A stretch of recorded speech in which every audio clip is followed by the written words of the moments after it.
Hey team, welcome to Level Up Together. I'm here with Jared Bazley this week. So I think this is our fourth or fifth Level Up Together series in the series where we're talking through some really practical areas of improvement for particularly our streaming services. But obviously once we get into hubs like it's been announced and going back to live services, all of these skills are going to transfer. So we've spoken through some multimedia stuff. We've talked about audio. We will swing back around to audio.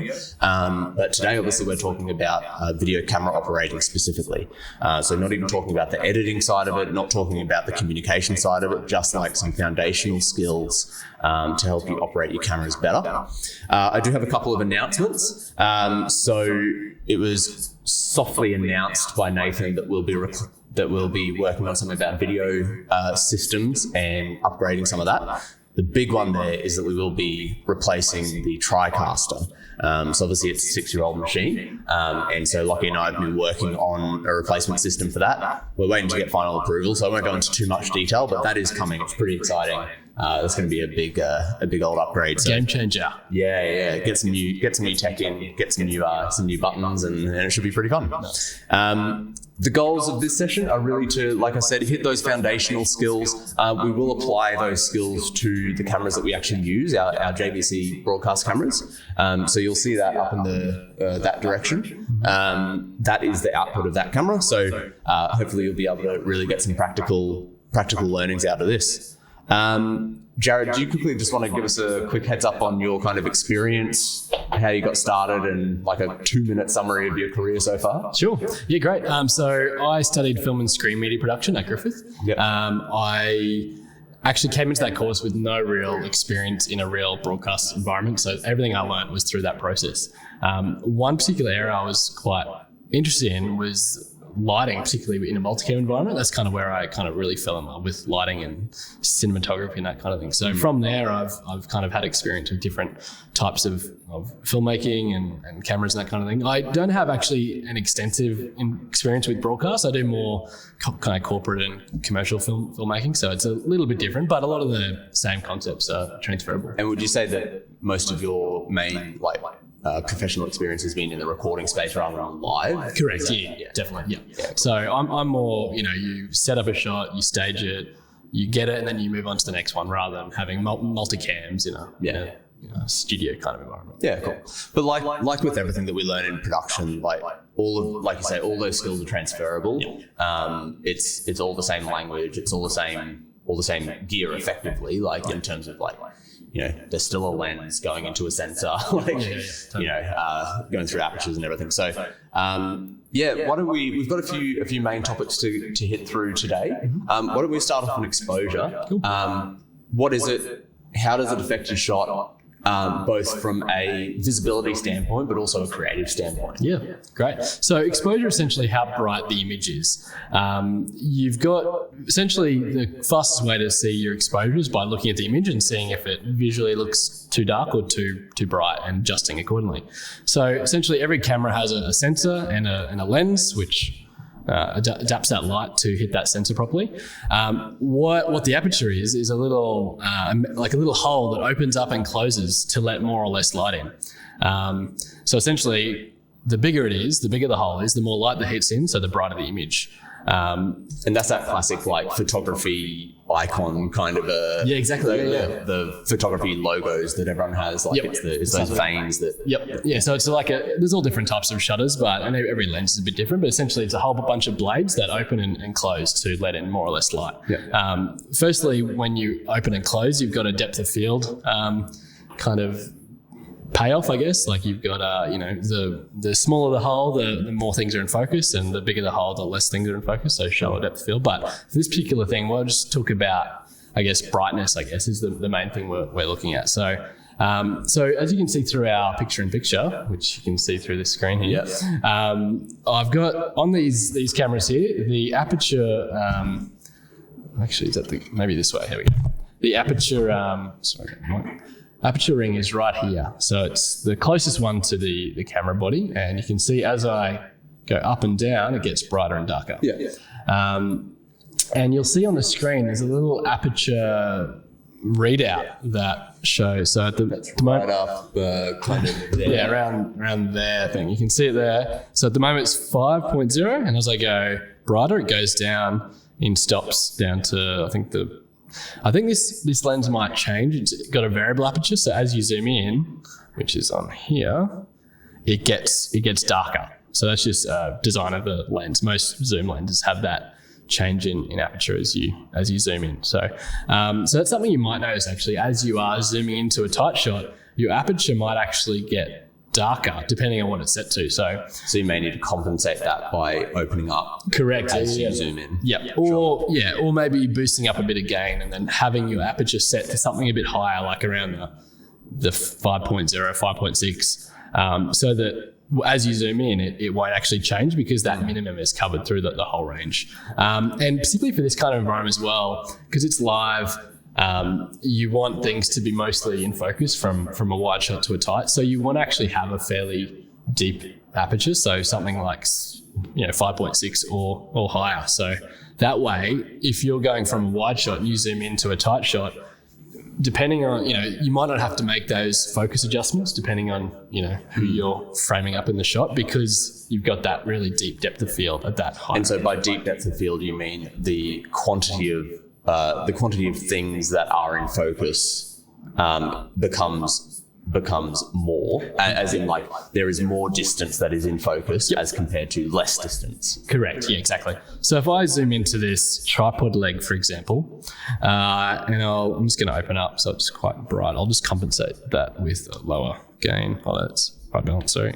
Gain. Definitely the wrong button there. Yeah, here we go. Okay, so I'm going to focus on that leg of the tripod. You can see that thing in the background, a little bit blurry at the moment. Yeah. I'm just going to go all the way to 2.5. So that's the biggest hole you can get at this focal length on the lens. So that's letting in the most amount of light.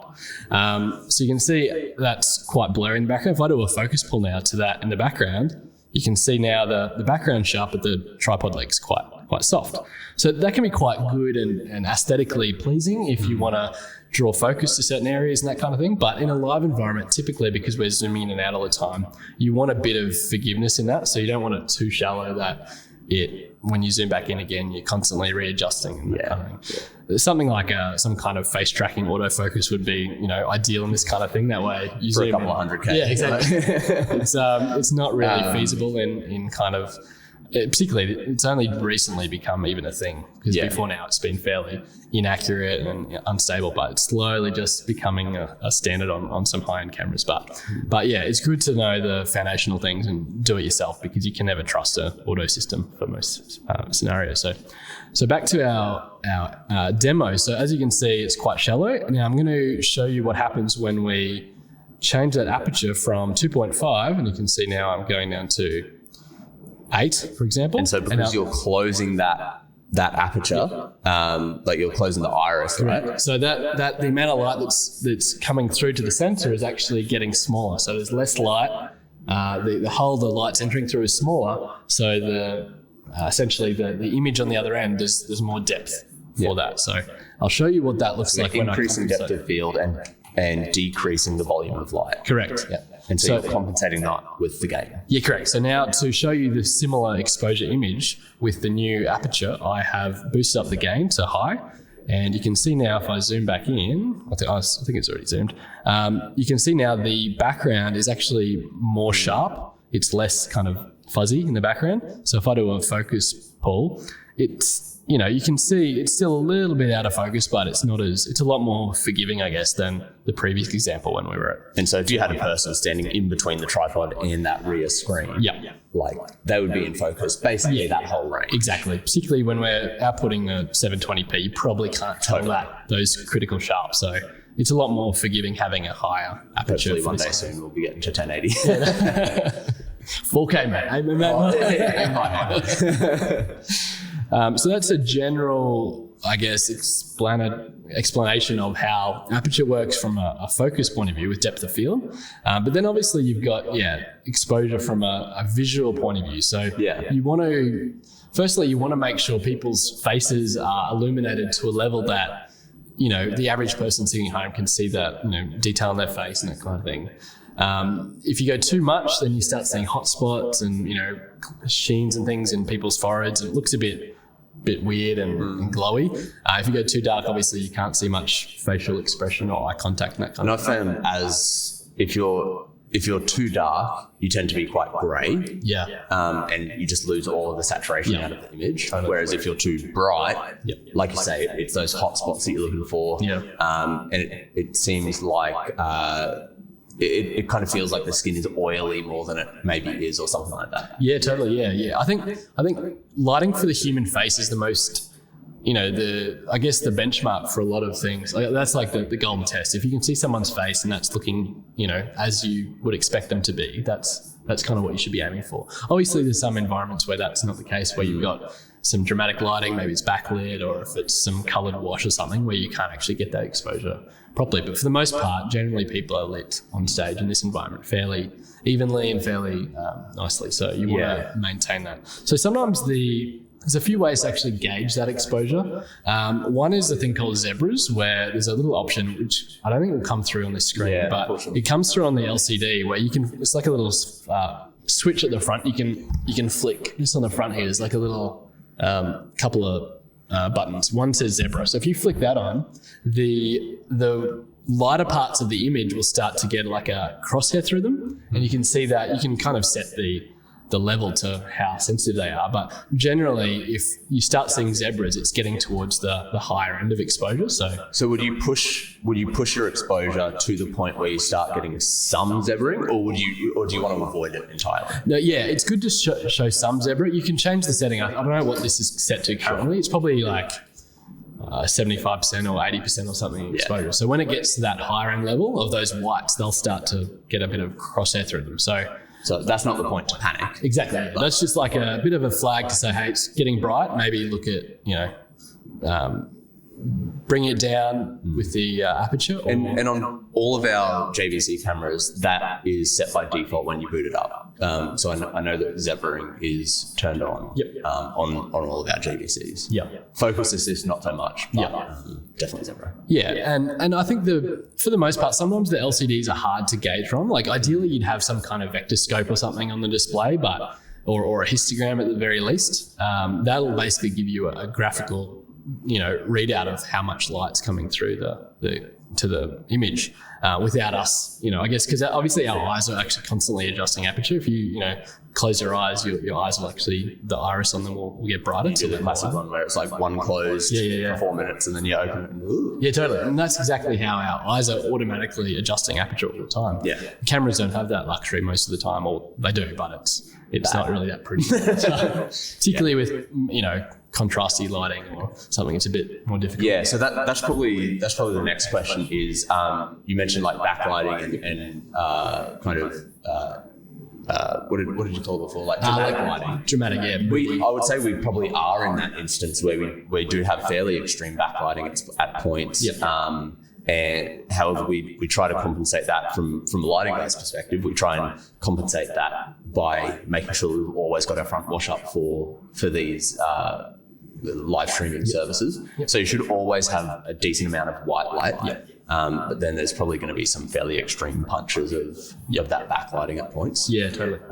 Is that something that you would say just needs some playing with the camera and some time on the camera to actually get good at making that happen? Definitely. I think it all comes down to, well, firstly, I guess every lighting environment is different. So most of the time, what I've noticed from the default lighting on stage is the front singers are usually the brightest kind of everyone. Then the people towards the back, kind of the light falls off a bit because those front lights aren't hitting them as much because they're further away. So typically someone like on the keys or something, or the drums, they're going to be in a darker position. So that could be in a situation where you might actually have to compensate a little bit to make up for that difference in exposure. But in a perfect world, everyone would be lit exactly the same. But then, it's always quite difficult. That doesn't matter. You'd have to have individual lights for individual people at the same distance or compensate with levels. But maybe one day we'll do that. But for the most part, you generally look at their skin. look, if it, you'll get 80% of the way there through looking at the viewfinder as to what the exposure's like.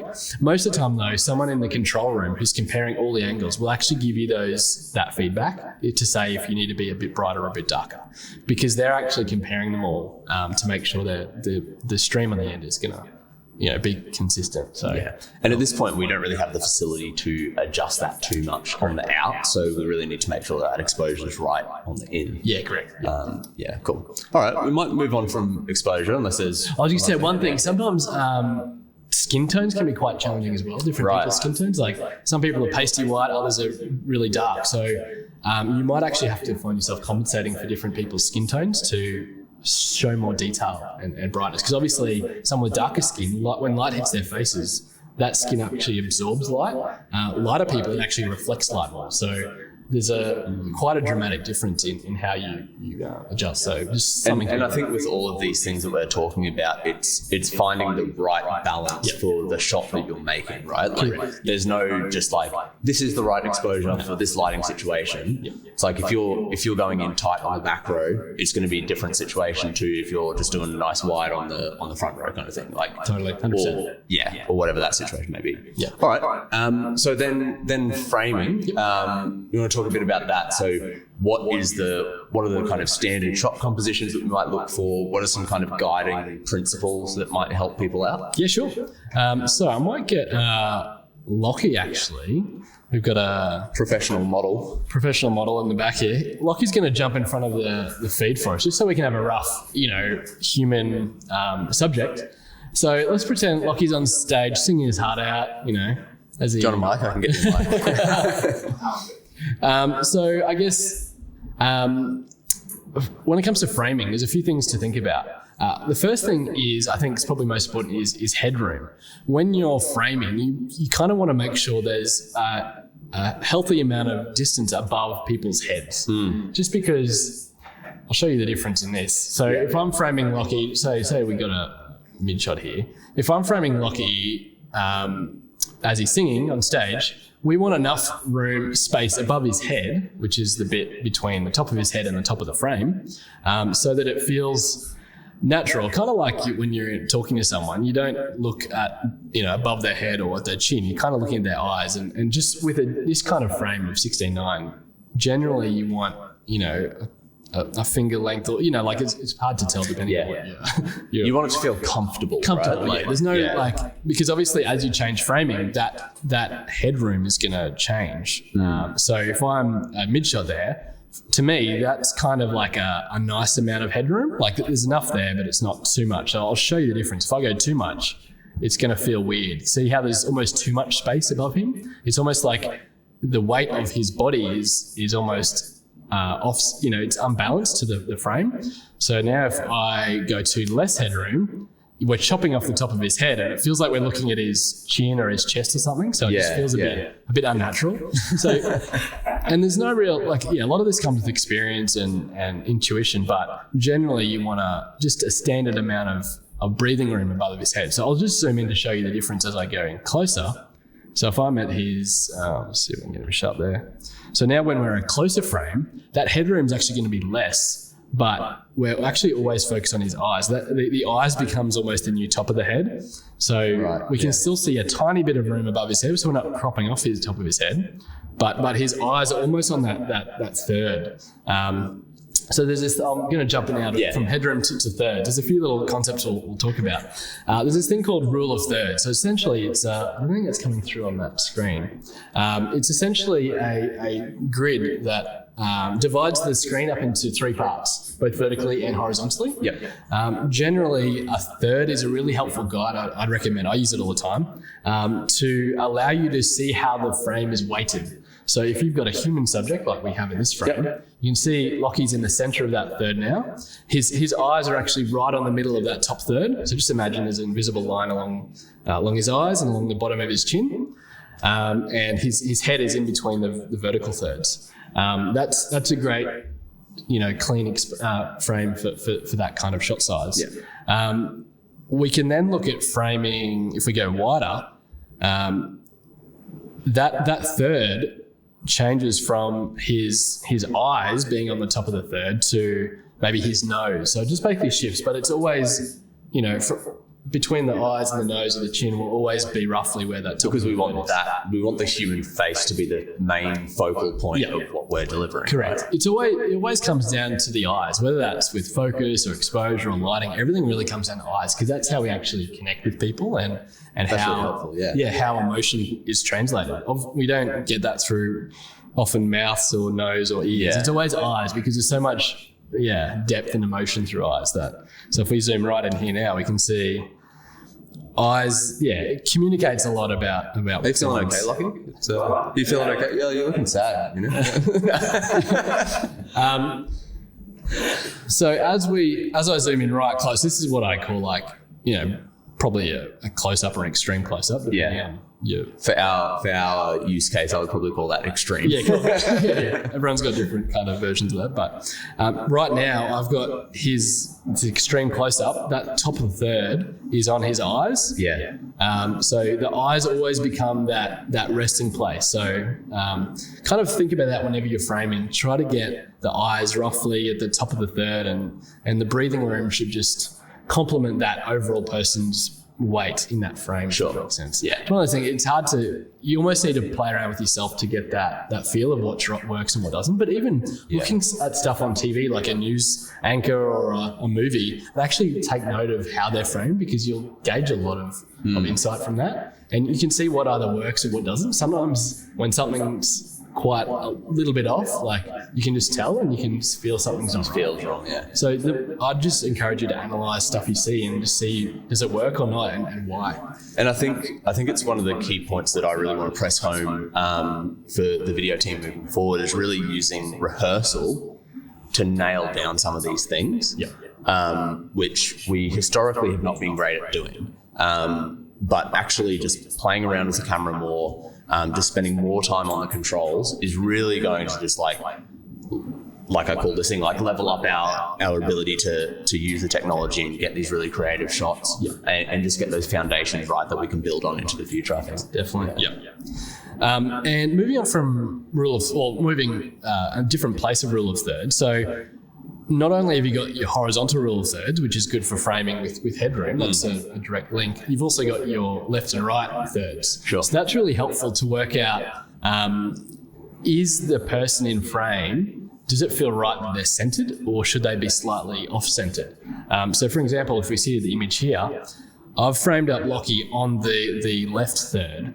So Lockie, if you face 3/4 that way for me, you can see if he's singing out to the crowd, it actually makes more sense for him to be framed on that left third, because his eye line is actually in front of him. If I frame him on that third, it doesn't feel quite as right, because it feels like he's shooting off into the distance, not doing anything. Correct, Our resting place of the eye kind of doesn't complement his eye direction on camera. There's obviously exceptions to the rule, and you can be creative about this, but for the most part, generally you want to frame that negative space should be in the direction that the person is looking. I think for us that's particularly important when we're tracking a preacher.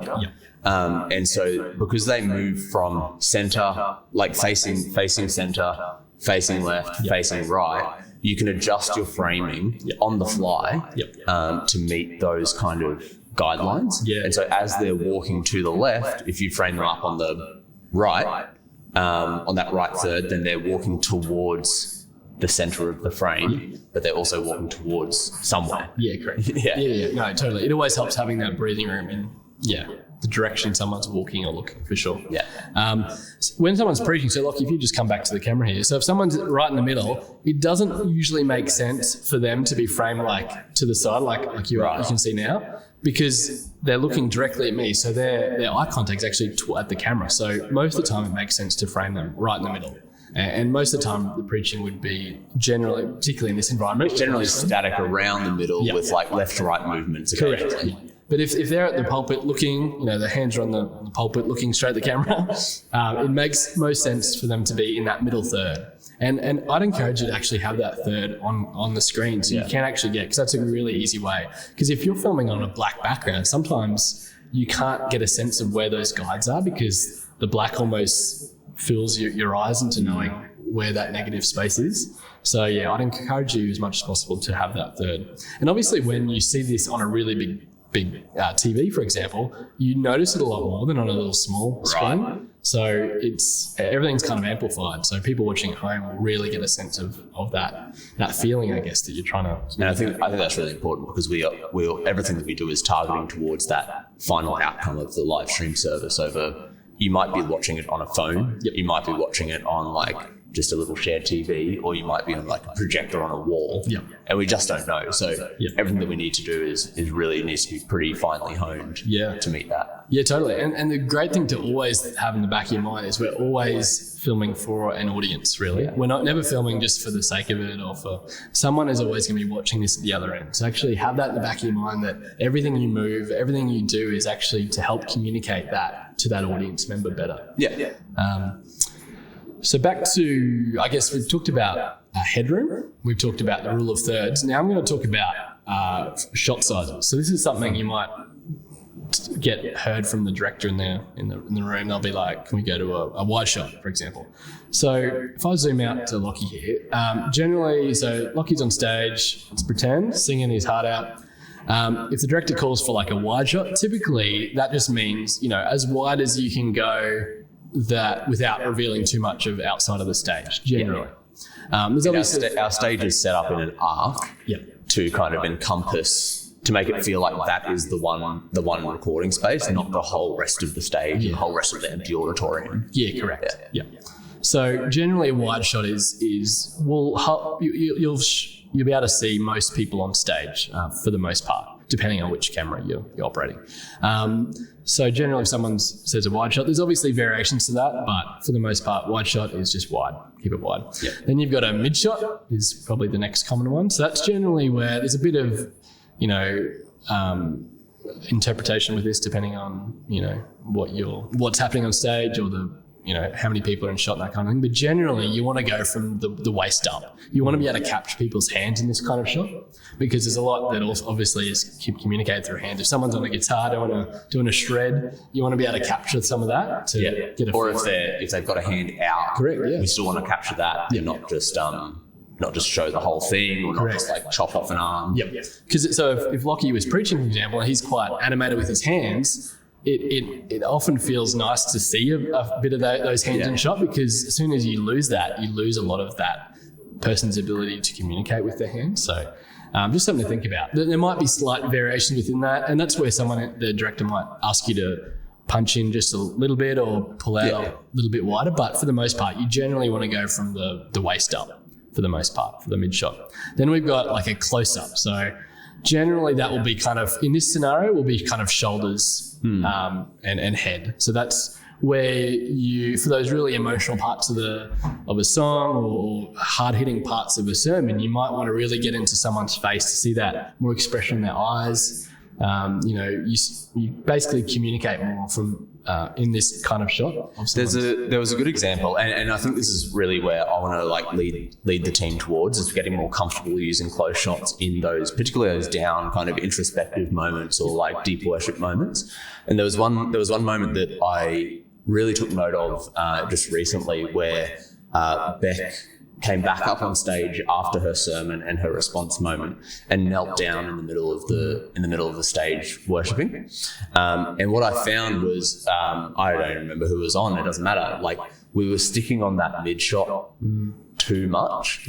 And I felt that after the fact, looking back, I was like, I should have actually directed the team to get in close on Beck, because it was such an emotive moment, but we were capturing it in this really wide kind of space, and it felt disconnected, where if we could pull in really nice and tight on a couple of different shots, and I think it would have helped that, just enhance that moment a bit. Totally. And it's so great to think critically about these things, about what's going to be the best shot size for that particular moment, because it's always changing, and the spontaneity of worship sometimes obviously will lead itself to different feelings and that kind of thing. So always, I guess, think about the fact that you're a viewer. If you're a viewer watching that, what are you drawn to? What do you want to see and experience more of in that particular frame?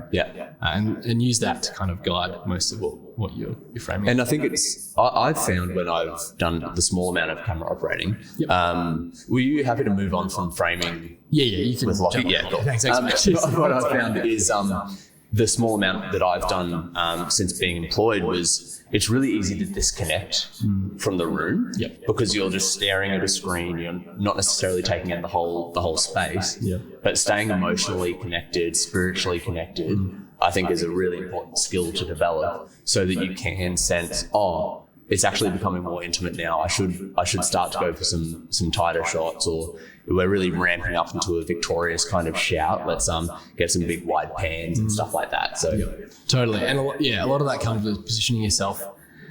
Almost like the camera's an extension of your worship, really. Right. Like it's the way you're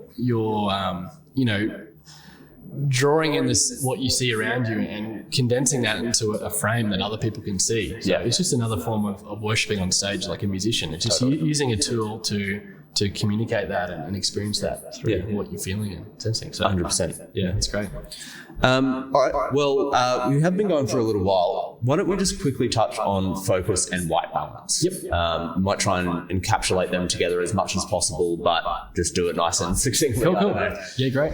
I'll just quickly jump on focus because we did touch a little bit on that before. Yeah. Generally, as I mentioned, aperture affects your depth of field, so more things will be in focus when you have a deep, bigger depth of field. So generally, one thing I'd recommend for anyone operating, before you start operating, I'd suggest everyone to zoom in to maybe the lead singer and actually get a critical focus. So that's basically where you zoom in all the way. So pretend that little dot is our lead singer. So it's as close as your camera can possibly go. Correct. Yeah. So that way, when I get my focus on that, I know that when I zoom out and back in again, it's going to stay sharp. So now I know that whatever kind of zooming I'm doing, I can always zoom back into that shot and it will be sharp. If you try to get focus from a wide shot, so I'll be like, that looks pretty sharp from the camera. If I zoom in, you can see it's quite blurry. Right. Yeah. So basically when you zoom right in as far as you can go, it's like a really critical way of determining what's actually sharp and what's not. So I'd recommend you do that as much as you can, just to give you confidence that when you zoom in for that really close shot, you can nail that. And where should you be focusing that? Is that like on the background item so that you're focusing there, or I guess for example, if your camera is set up to generally cover, so you might be wanting to focus on the lead singer most of the time. I would suggest getting your critical focus on that lead singer, because you know that whenever you go in for that nice close tight shot, you're going to get sharp on that particular singer. So that's a general rule of thumb. Or even if you're not going live at a certain point, it might be nice to, just for your peace of mind, know that when you go back in for that close-up shot, you're going to be sharp on that singer. It's just, it may not always work out, but at least having that done will give you a bit of confidence for those first few shots anyway. So generally when you zoom in, you want to kind of adjust focus as quickly as possible so people are, in sharp and focus, because as soon as someone's out of focus, you lose a lot of connection. It's kind of like, is that something's not right, and audiences can feel that. And if you stay there too long, then it's like, well, actually something's broken now. Why am I fixing it?